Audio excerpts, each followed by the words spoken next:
മാലിന്യമുക്ത നവകേരളം പദ്ധതിയുടെ ഭാഗമായി വിവിധങ്ങളായ പ്രവർത്തനങ്ങളാണ് ഏലപ്പാറ ഗ്രാമപഞ്ചായത്തിന്റെ നേതൃത്വത്തിൽ നടത്തിവരുന്നത്. ഇതിന്റെ ഭാഗമായി ഏലപ്പാറ പഞ്ചായത്ത് ഓഫീസിന് പിൻവശത്ത് പഞ്ചായത്ത് വക സ്ഥലം വൃത്തിയാക്കി പൂന്തോട്ടം നിർമ്മിക്കാനുള്ള ഒരുക്കത്തിലാണ് പഞ്ചായത്ത് അധികൃതർ. ഏലപ്പാറ പഞ്ചായത്ത് ഓഫീസിന്റെ പിറകുവശത്ത് ഒഴിച്ചിട്ടുള്ള പഞ്ചായത്ത് വക സ്ഥലം വൃത്തിഹീനമായി കിടക്കുന്ന സാഹചര്യമായിരുന്നു. ഈ ഭാഗത്ത് മാലിന്യ നിക്ഷേപം ഉണ്ടായിരുന്നു. ഈ സാഹചര്യത്തിലാണ് പഞ്ചായത്തിന്റെ നേതൃത്വത്തിൽ ഈ ഭാഗം ശുചീകരിച്ചത്. മാലിന്യമുക്ത നവകേരളത്തിന്റെ ഭാഗമായാണ് പ്രവർത്തനങ്ങൾ നടത്തിയത്. ശുചീകരിച്ചതിന് ശേഷം ഈ ഭാഗത്ത് പൂന്തോട്ടം വെച്ച് പിടിപ്പിക്കാനുള്ള ഒരുക്കത്തിലാണ് ഏലപ്പാറ ഗ്രാമപഞ്ചായത്ത്.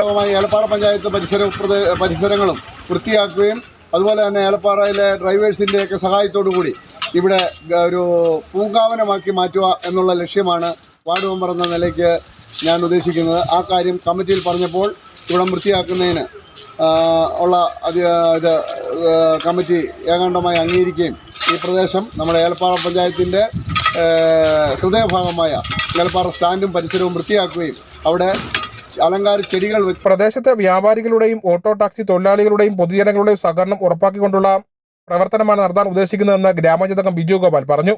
ഇതിന്റെ ആദ്യഘട്ടമായാണ് ഈ ഭാഗം ശുചീകരിച്ചത്. News bureau, Elappara.